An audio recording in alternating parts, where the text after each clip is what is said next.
BlueKeep proof-of-concept exploits have been developed and people are urged to patch. An annoying disruptive advertising plugin comes bundled with a couple of hundred Android apps in the Play Store. The EU's Moscow embassy seems to have been the focus of Russian cyber espionage since 2017. Influence operations feature a small core of sites surrounded by many amplifying accounts and a possible motive for GPS spoofing.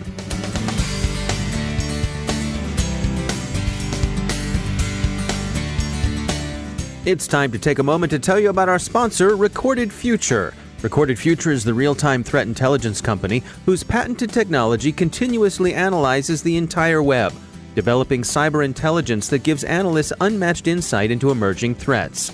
At the CyberWire, we subscribe to and profit from Recorded Future's Cyber Daily.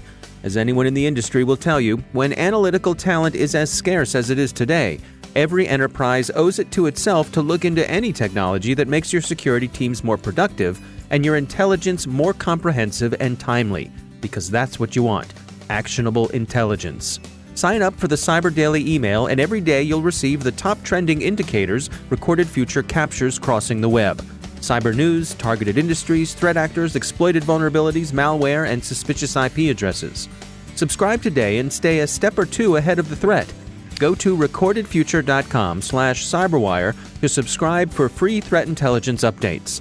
That's recordedfuture.com/cyberwire. And we thank Recorded Future for sponsoring our show. Funding for this CyberWire podcast is made possible in part by ExtraHop, providing cyber analytics for the hybrid enterprise. Learn more about how ExtraHop Reveal X enables network threat detection and response at extrahop.com. From the CyberWire studios at Data Tribe, I'm Dave Bittner with your CyberWire summary for Thursday, June 6th, 2019. Microsoft and NSA, among others, have been urging users to apply Microsoft's patch for the BlueKeep vulnerability. BlueKeep, to review, is a remote desktop protocol vulnerability, CVE 2019-0708, that afflicts older but still widely used versions of Windows systems. Several researchers independently say they've seen BlueKeep proof-of-concept exploits. For the most part, they're not sharing these with the wide world, but instead they're hoping the demonstrations will motivate people to patch. The worries around BlueKeep are that it's well adapted to use by worms that could propagate themselves across the internet the way WannaCry did a bit more than a year ago. Filed this one under I for irritating. Lookout Security has taken a look at the Android apps hawked in the Google Play Store, and it's noticed to everyone's dismay that far too many of those apps, like around 230 of them, have a bundled advertising plugin. And installing this one is a little like inviting some wide boy, some fairground snake oil barker into your life. Quit it. The plugin at issue is BeiTaAd, and it sounds positively maddening. It's not as if this is just mildly irritating but not really a problem. No, it's a problem. BeiTaAd uses obfuscation normally seen in malware to help obtrude itself into users' attention, bypassing some of the protections you might have in place. Once it's in, it yammers wildly across lock screens, hoots video ads while the phone's supposed to be asleep, and when you yourself might be asleep or otherwise occupied, and so forth. More than 440 million devices are believed to be infested. BeiTaAd can be hyperactive enough to render a phone effectively unusable. Seriously, quit it. Anywho, Lookout sees a depressing trend here. It's the old familiar offense-defense seesaw. Lookout says, this BeiTaAd plugin family provides insight into future development of mobile adware. As official app stores continue to increase restrictions on out-of-app advertisements, we are likely to see other developers employ similar techniques to avoid detection. End quote. And that's just great. Seriously, stop it. And now, for real, here's something you'll really like. Say, friend, would you like to take a chance on a swell prize? Well, step right up and take our listener and reader survey at thecyberwire.com/survey. Help us improve the quality, relevance, and value of our content. The survey is short, and it should take you less than 5 minutes or so to complete. And of course, your participation is completely voluntary, anonymous, and confidential. What can you win? Well, could we interest you in a pen, a pad, a sticker, or even a swell CyberWire pint glass made out of real glass? Act now. thecyberwire.com/survey. As organizations move their assets to the cloud, keeping up with security and compliance issues can be challenging, to say the least. Josh Stella is co-founder and CTO of Fugue, a cloud infrastructure automation and security company. He advocates a testing technique called chaos engineering. Cloud is a very different place than the data center. In the data center, security was usually imposed in the form of a perimeter, having the corporate network, making sure there were intrusion detection systems and firewalls properly configured, and changes to those configurations were done via change control boards. There was a process. Well, the cloud has really kind of turned this on its head, because in the cloud, a developer can build a new network in literally seconds and can change it in seconds. You're no longer putting in a purchase request, filling out forms. You're just hitting an API call that says, give me a network or give me compute instances. And so what are the real world implications of that in terms of standing up defenses? The Gartner published, a couple of years ago now, that somewhere between 80 and 90% of data breaches on the cloud are due to misconfiguration of cloud resources by the customer using that cloud. It's pretty easy to go find lots of headlines about, millions of people's personal records being publicly exposed on the internet, for example, because somebody configured an S3 bucket and flipped one little switch out of the thousands and thousands of possible configurations that said, make this open to the world. And this happens over and over again. And that's a pretty serious real world, implication. Now, one of the things that you speak of and I suppose champion is this notion of chaos engineering. Can you describe to us, what does that mean?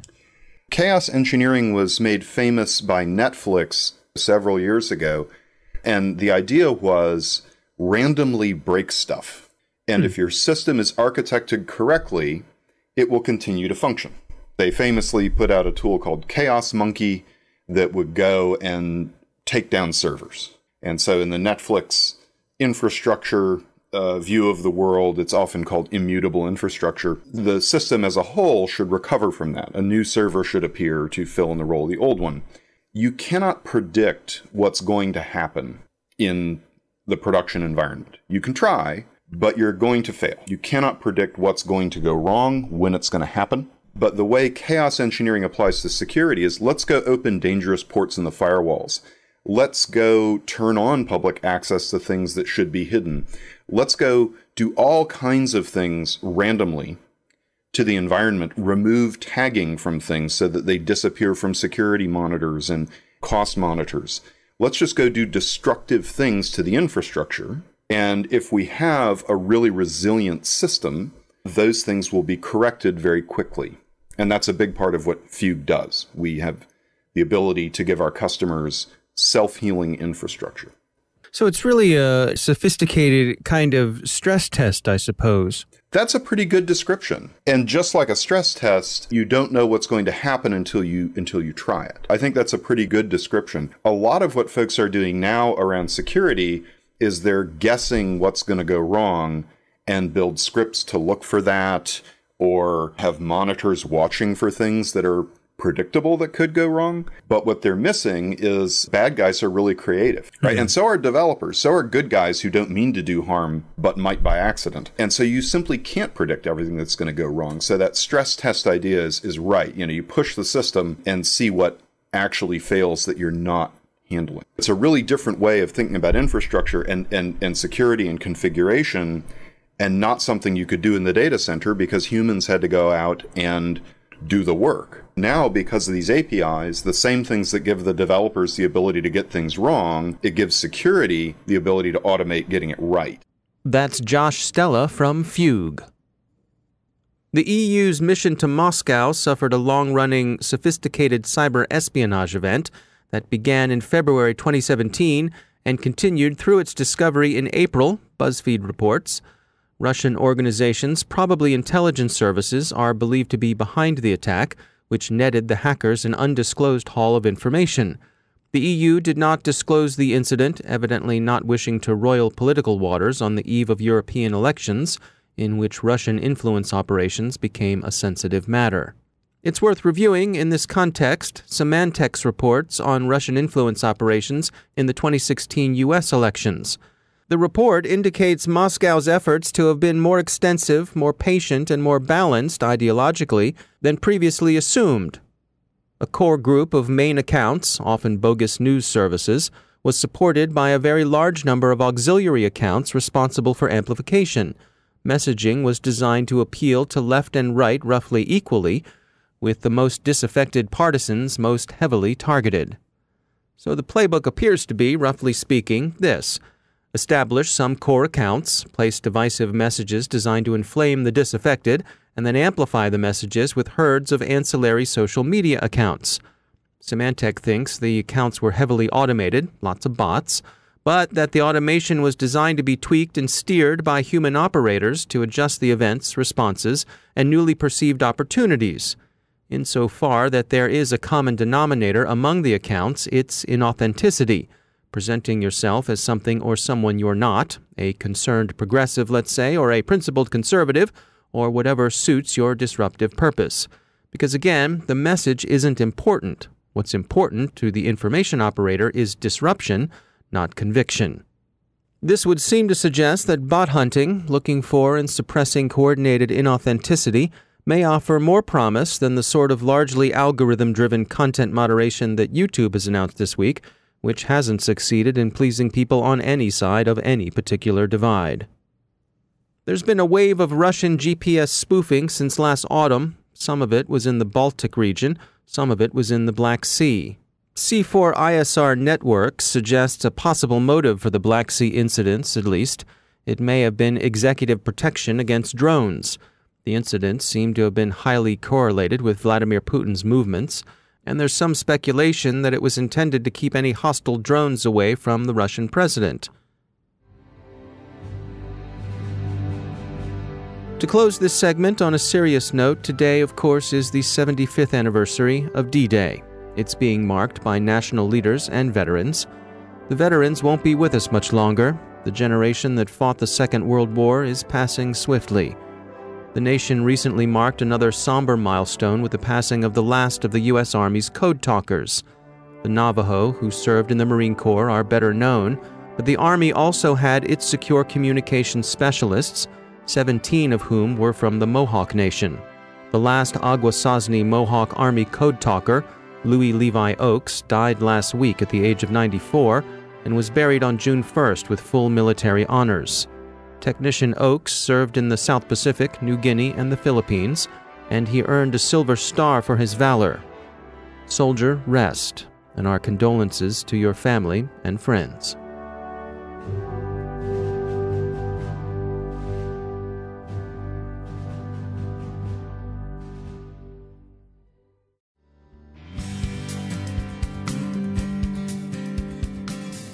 Now it's time for a few words from our sponsor, BlackBerry Cylance.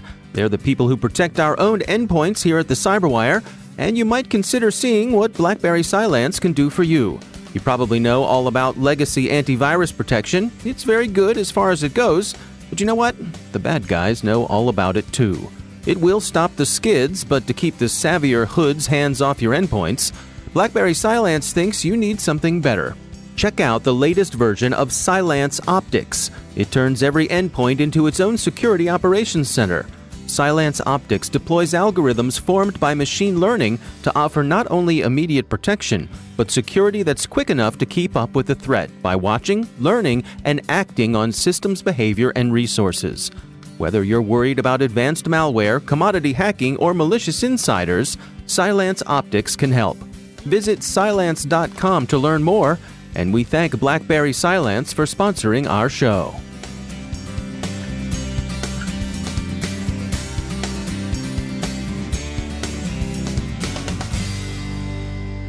And joining me once again is Johannes Ulrich. He's the Dean of Research at the SANS Institute and host of the ISC Stormcast podcast.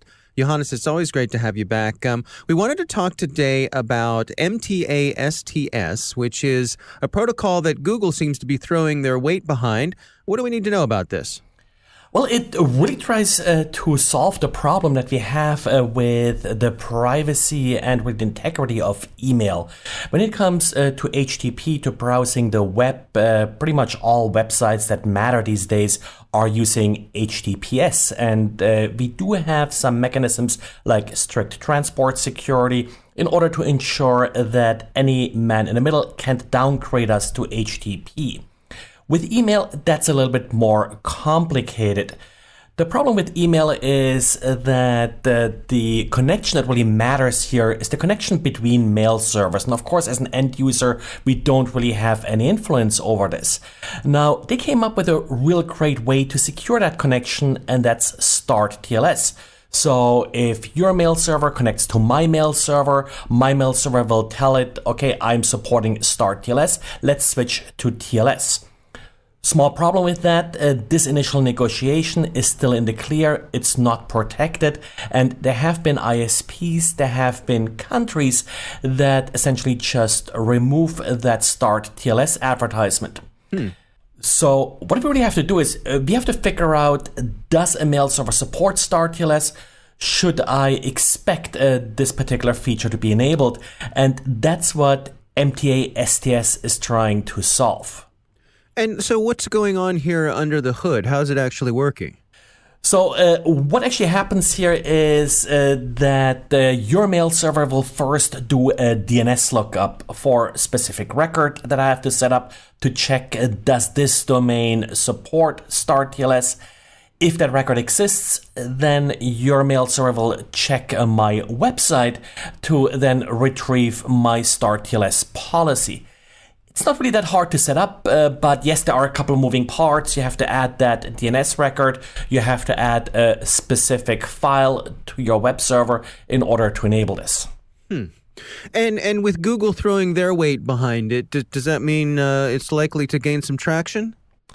That's my hope here, because we all exchange email with Gmail users at one point or another.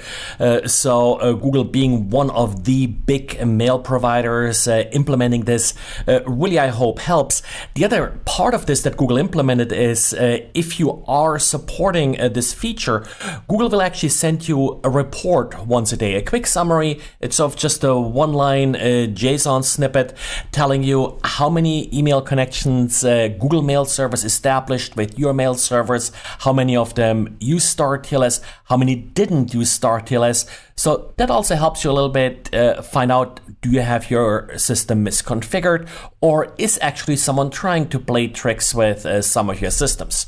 At this point, I think Google is the only large, at least email provider, supporting this particular part of this feature. Now, are there any potential issues with backward compatibility or anything along those lines? Well, for the most part, if a mail server that you exchange email with doesn't support this feature, it's just being ignored. The one problem, of course, if you are enforcing Start TLS, then you better make sure it works. So if now Start TLS is broken because you forgot to renew certificates, you didn't configure it on all of your mail servers, then of course mail connections will fail if the other side is enforcing this feature. I see. All right, well, we'll keep track of it. Interesting development. Johannes Ulrich, thanks for joining us. Thank you. And that's the CyberWire. Thanks to all of our sponsors for making the CyberWire possible, especially our supporting sponsor, Observit, the leading insider threat management platform. Learn more at observit.com. The CyberWire podcast is proudly produced in Maryland out of the startup studios of BeiTaAd, where they're co-building the next generation of cybersecurity teams and technology. Our CyberWire editor is John Petrick, social media editor Jennifer Iben, technical editor Chris Russell, our staff writer is Tim Nodar, executive editor Peter Kilpie, and I'm Dave Bittner. Thanks for listening.